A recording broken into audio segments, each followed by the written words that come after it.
What's up, guys? It's Carmen and welcome back to the JC Fish family. So, I was sitting and I was thinking, and I realized that I've never actually made a video on how to care for a betta fish. And that was pretty crazy to me because it's been, how long? Like 11 months, and I've had a betta fish that entire time, and I've never actually told you guys how to care for one. So I figured we might as well just get into that, and because there's no time like the present, am I right? So yeah, let's just, this is 5 things you need to know before getting a betta fish.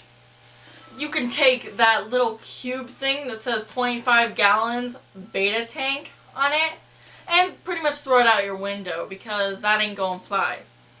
A betta fish needs at least 2.5 gallon tank, and that's because bettas are actually very active fish, as most people don't realize, and they need space to swim around. Like, I've heard this comparison a million times where you wouldn't want to leave a human in a bathroom.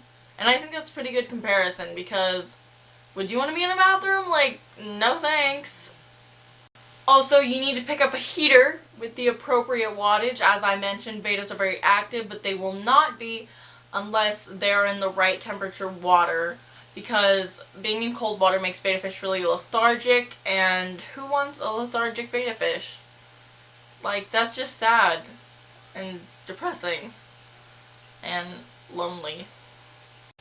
Now, I know it's very, very, very tempting to want to pick up those 99-cent plants from PetSmart, but let me tell you right now, half of those are not okay for your betta fish.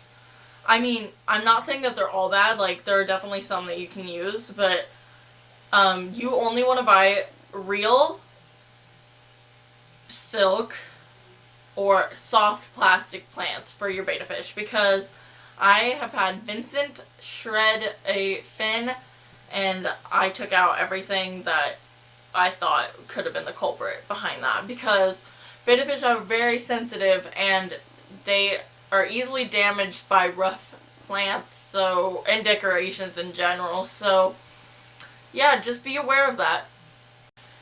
I cannot emphasize this next piece of information enough.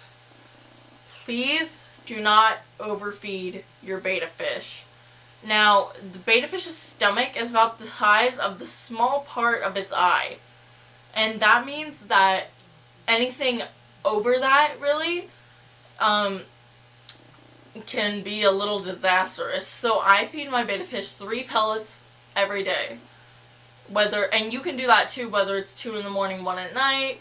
Even like 2 in the morning, 2 at night is fine. I would just say keep it to a minimum, because your fish can get swim bladder really easily, and that's just a mess.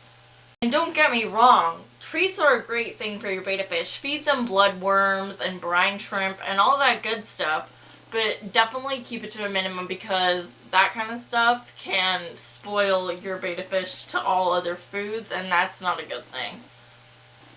Pretty much the last thing you want to do is be aware of the fact that you do not want to do a 100% water change on your tank, because that gets rid of a lot of the beneficial bacteria in your tank that's building up. And if you want to know how to do a water change the right way, go to my last video, or like the video before that, which I talk about water changes, and check that out, because that'll give some real insight on how to do a delightful water change. So yeah. Thank you guys so very much for watching this video. I hope you enjoyed. Make sure to hit me up on Instagram at JCFishFamily. Like, comment, subscribe, and let's make the world a better place.